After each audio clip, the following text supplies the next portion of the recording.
ज्ञान की तरक्की के आगे सातवां आसमान भी छोटा पड़ता दिख रहा है। ऐसे हालात में भी पूरी दुनिया एक छोटे से वायरस से मुकाबला करने में स्ट्रगल कर रही है।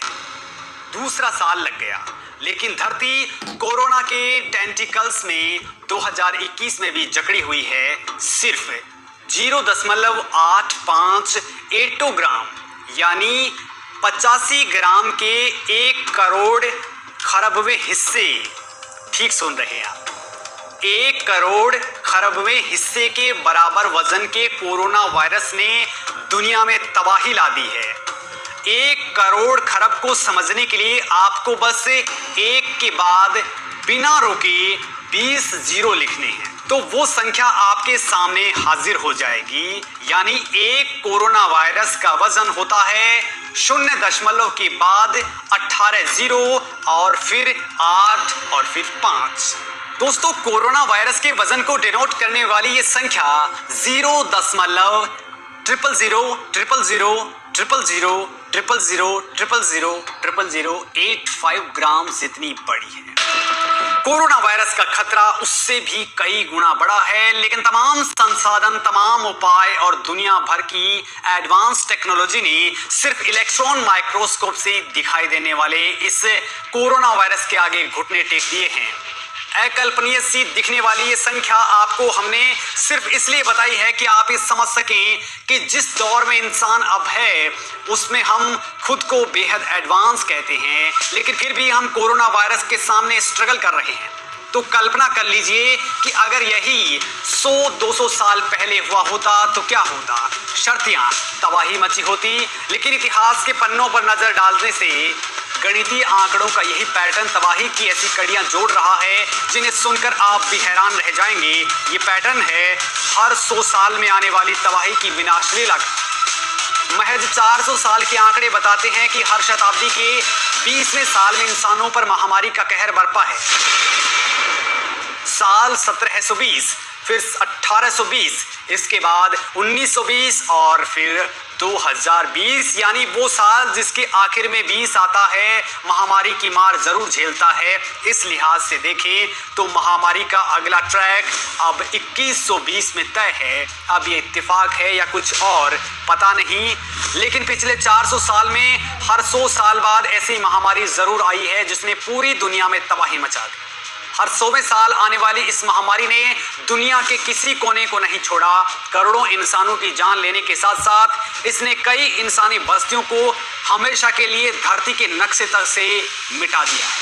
दोस्तों, हमने आपके लिए सिलसिलेवार कड़ियां जोड़ी हैं ताकि आप महामारी के रिपीटेशन का पैटर्न समझ सकें। इसकी शुरुआत होती है आज से 401 साल पहले, यानी सन 1720 में फ्रांस के एक शहर मार्शले में 1720 में फैली प्लेग महामारी ने 1 लाख से ज्यादा लोगों की जान ले ली थी। प्लेग फैलते ही कुछ ही महीनों में 50,000 लोगों की मौत हो गई। मौत का सिलसिला अगले 2 साल तक जारी रहा। 50,000 और लोग इन्हीं 2 सालों में मारे। दरअसल दोस्तों, उस दौर में विज्ञान उतना एडवांस नहीं था जितना कि आज है। उस समय लोगों को इस महामारी का पता ना होने के कारण प्लेग कई शहरों और प्रांतों में फैलता गया और लोगों को अपने चपेट में लेता गया। धीरे धीरे ये महामारी बाकी देशों में भी फैली। इसने माल्टा, वियना और प्राग में हजारों लोगों की जान ले ली। ये महामारी इतनी भीषण थी कि 10,000 की आबादी वाले डेस्टिडेंस शहर में 4,000 से ज्यादा लोग इसके शिकार हो गए। वैसे ये बीमारी लंबे दौर तक कायम भी रही। साल 1860 में ये महामारी चीन के अंदरूनी इलाकों में पहुंची और फिर हांगकांग में दाखिल हुई। तब इसे मॉडर्न प्लेग का नाम दिया गया। ये चीन के सिल्क रूट के रास्ते दुनिया के बाकी हिस्सों में फैलती गई। इन्फेक्टेड चूहे ये बीमारी लेकर शिप तक पहुंचे और जहां जहां भी ये शिप गए, डॉक्स पर रुके, ये महामारी भी वहां फैलती गई। चीन से ही बीमारी भारत में फैली। भारत में इसकी शुरुआत 1889 में हुई। इसने चीन से ज्यादा कहर भारत में मचाया। इसने चीन और भारत में मिलाकर 1.25 करोड़ से ज्यादा लोगों की जान ले ली। वर्ल्ड हेल्थ ऑर्गेनाइजेशन के मुताबिक प्लेग के वायरस 1959 तक एक्टिवेट रहे। भारत में इसका सबसे ज्यादा असर सूरत, मुंबई, पुणे, कोलकाता और कराची जैसे शहरों में दिखा। प्लेग चूहों के जरिए फैलता था। अगर इसका तुरंत इलाज शुरू नहीं किया जाता तो ये इंसान को 24 घंटों के अंदर खत्म कर देता। प्लेग ने भारत पर तगड़ा आक्रमण किया। इस बीमारी ने पूरे भारत में दहशत का माहौल पैदा कर दिया। ये महामारी राजस्थान के पाली से मेवाड़ पहुंची। फिर मेवाड़ में इस महामारी ने इतना तगड़ा तांडव मचाया कि लोग डरने लगे। ये चूहों में फैली महामारी थी। ये महामारी इतनी भयानक थी कि लोगों को अस्पताल पहुंचने का मौका ही नहीं देती थी। लोग अस्पताल पहुंचने से पहले रास्ते में ही दम तोड़ देते थे। एक सरकारी रिपोर्ट के मुताबिक इस महामारी से 1800 करोड़ रुपए का नुकसान हुआ। प्लेग ऐसा संक्रमण था जो जानवरों से इंसान में पहुंचता था। प्लेग से बचने के लिए गुजरात के सूरत में हजारों लोगों ने पलायन कर दिया था। पलायन की शुरुआत गुजरात के सूरत से हुई थी। यहाँ रहने वाले लोग जब प्लेग की चपेट में आकर मरने लगे तो यूपी और बिहार से आकर यहाँ रहने वाले लोग भी अपने घरों को पलायन करने लगे। इस महामारी से देखते ही देखते सूरत से 25% लोग बाहर चले गए। उस दौर में भी लोगों को आइसोलेशन की हिदायत दी गई। 17वीं शताब्दी से लेकर सबसे लंबे दौर तक लाखों लोग मारे जा चुके थे। दुनिया दुआ कर रही थी कि ऐसा दिन फिर कभी लौट कर नहीं आए। जिन लोगों ने प्लेग की विभीषिका देखी वो महामारी की मारकाट से वाकिफ थे, लेकिन जिन लोगों ने प्लेग को सिर्फ किताबों में पढ़ा उनके लिए अगली सदी और बड़ा खतरा लेकर आने वाली थी। और ये खतरा था कोलेरा यानी हैजे का। दोस्तों, साल 1820 में एशियाई देशों में कोलेरा ने महामारी का रूप ले लिया। महामारी ने Japan, Bharat, Bangkok, Manila, Oman, चीन, सीरिया जैसे देशों को अपने चपेट में लिया। दोस्तों, कोलेरा की वजह से सिर्फ जावा में 1 लाख लोगों की जान चली गई। इस महामारी से सबसे ज्यादा मौतें थाईलैंड, इंडोनेशिया और फिलीपाइंस में हुई थी। कोलेरा महामारी जिस भी देश में पहुंची वो लाशों से पट जाया करता था। हर गली मोहल्ले, नुक्कड़, घर, सड़क, दफ्तर में सिर्फ रोते बिलखते ही लोग सुनाई देते थे। कोलेरा महामारी ने दुनिया को सबसे ज्यादा प्रभावित किया। कोलेरा महामारी इंसान को संभलने तक का मौका नहीं देती थी। सिर्फ 24 घंटे के भीतर जिस्म से 20 लीटर से ज्यादा पानी निचोड़ देता था कोलेरा। एक वयस्क व्यक्ति के शरीर में आमतौर पर 44 लीटर पानी होता है। अगर इसमें से 20 लीटर पानी निकाल दिया जाए तो मौत तय है। आलम यह था कि सुबह स्वस्थ दिखने वाला इंसान अगले दिन मर चुका होता था। उन दिनों ये बीमारी सबके लिए नई थी, लिहाजा इससे अनगिनत मौतें हुई। कोलेरा फैलाने वाला विब्रियो कैलोरिया नाम का बैक्टीरिया उन दिनों मौत का दूसरा नाम था। दोस्तों, माना जाता है कि कोलेरा महामारी की शुरुआत 1817 में जैसोर से हुई। ये कलकत्ता और ढाका के बीच का इलाका था। फिलहाल जैसोर बांग्लादेश का एक जिला है। यहीं से ये रोग भारत के अन्य हिस्सों के साथ बर्मा और श्रीलंका तक पहुंच गया। 1820 तक ये महामारी थाईलैंड के शियाम और इंडोनेशिया में जिंदगी के पैर उखाड़ चुकी थी। दोस्तों, इस महामारी में रोगी के शरीर पर नीले निशान पड़ जाते थे, इसलिए इसे ब्लू डेथ का नाम भी दिया गया। फ्रांस में इसे डॉग डेथ भी कहा जाता था। दोस्तों, ना जाने सदी दर सदी ये कौन सा संयोग कुदरत बना रही थी कि हर 100 साल बाद वो इंसान को मिटाने पर आमादा हो जाती थी। कोलेरा के कहर के 100 साल बाद यानी साल 1920 में स्पेनिश फ्लू महामारी बनकर दुनिया में फैल गई। बताया जाता है कि इससे 5 करोड़ लोगों को अपनी जानें गंवानी पड़ी। ये मानव इतिहास की सबसे भीषण महामारियों में से एक थी। स्पेनिश फ्लू का वायरस अमेरिका में फैला था। ये कम्युनिकेबल डिजीज थी जो एक इंसान से दूसरे में फैलती गई, ठीक कोरोना वायरस की तरह। दोस्तों, उस समय विश्व युद्ध का वक्त था और ये फ्लू अमेरिकी सैनिकों ने यूरोप में फैलाया। बॉम्बे फीवर के नाम से भारत में कुख्यात स्पेनिश फ्लू से तकरीबन 1 से 2 करोड़ लोगों की जान चली गई। इस महामारी की कोई वैक्सीन नहीं थी, लिहाजा सरकार ने लोगों को आइसोलेट करके वायरस को काबू में किया था।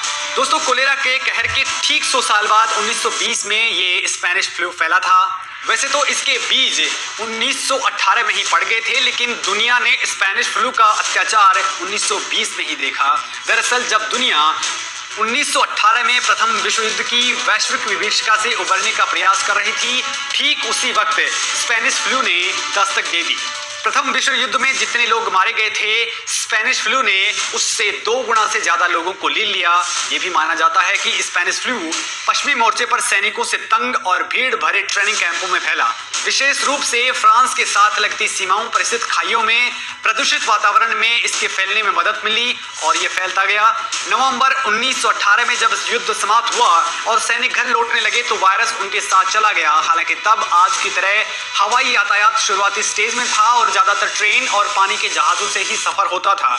लिहाजा इस बीमारी ने करीब 1 से 1.5 साल बाद यानी 1920 में अपना असली रंग दिखाना शुरू कर दिया। दोस्तों, उस दौर में स्पेनिश फ्लू के कारण स्कूल, कॉलेज, सिनेमा हॉल और तमाम सार्वजनिक स्थान बंद कर दिए गए थे। व्यापार की कमर स्पेनिश फ्लू ने तोड़ दी थी। इस बीमारी के नाम को लेकर दिलचस्प बात तो यह है कि इसका नाम भले ही स्पेनिश फ्लू था, मगर इसने सबसे ज्यादा प्रभावित अमेरिका को किया था। माना जाता है कि इस फ्लू को सबसे ज्यादा स्पेनिश मीडिया ने ही कवर किया था, लिहाजा इसे स्पेनिश फ्लू का नाम दे दिया गया। अगले 100 साल बाद नंबर आता है साल 2020 का। तब चीन के वुहान से फैला कोविड-19 नाम का वायरस दुनिया भर में महामारी बनकर फैला। ये ऐसी महामारी है जिसका वायरस इंसानों के संपर्क में आते ही दूसरे को अपनी गिरफ्त में ले लेता है। यहाँ तक कि छींकने और खांसने की जद में ही शिकार को खबर लगे बिना वो कोरोना का मरीज हो चुका होता है। दोस्तों, दुनिया में कोविड-19 वायरस या कोरोना से अब तक करीब 16 करोड़ लोग संक्रमित हो चुके हैं। कोरोना से 33 लाख से ज्यादा लोगों की मौत सिर्फ साल भर में हो चुकी है। दुनिया भर को वायरस बांटने वाला चीन इसकी गिरफ्त से आजाद हो चुका है, लेकिन अमेरिका, भारत और ब्राजील में स्थिति भयंकर है। बड़े देशों में भारत इकलौता मुल्क है जहां कोरोना के नए केसेस बढ़े हैं, जबकि अमेरिका में 17% और ब्राजील में 2% मामले घट चुके हैं। दोस्तों, कोरोना से होने वाली मौतों के मामले में भारत सिर्फ अमेरिका से पीछे है। पिछले हफ्ते भारत का नंबर अमेरिका, ब्राजील के बाद आता था। इन तीनों देशों में दुनिया के आधे से ज्यादा कोरोना मरीज हैं। दोस्तों, आलम तो ये है कि 2020 में वजूद में आए कोविड-19 वायरस के खिलाफ टीका खोजने में दुनिया भर को करीब साल भर लग गया। दोस्तों, आंकड़े कहते हैं कि हर 100 साल में धरती पर महामारी मौत बनकर टूटती है। हालांकि ये हर बार 100 साल बाद 20वें साल में ही क्यों शुरू होती है या ऐसा क्यों होता है, इसको लेकर वैज्ञानिक अभी तक कुछ भी साबित नहीं कर पाए हैं। लेकिन महामारियों के मामले में ये एक रहस्यमयी साल है जिसने दुनिया के करोड़ों लोगों को हमेशा के लिए काल के गाल में समा दिया। आप भी चाहें तो हर 100 साल में महामारी आने की इस आवृत्ति को स्वीकार करें या इसे खारिज कर दें, ये आप पर है। लेकिन सदी दर सदी इंसान जिस विकास के दावे करता है, इंसान जिस तकनीकी दक्षता की डींगे बगाड़ता है, कुदरत वक्त वक्त पर इंसान को उसके बोनेपन का एहसास कराती रहती है।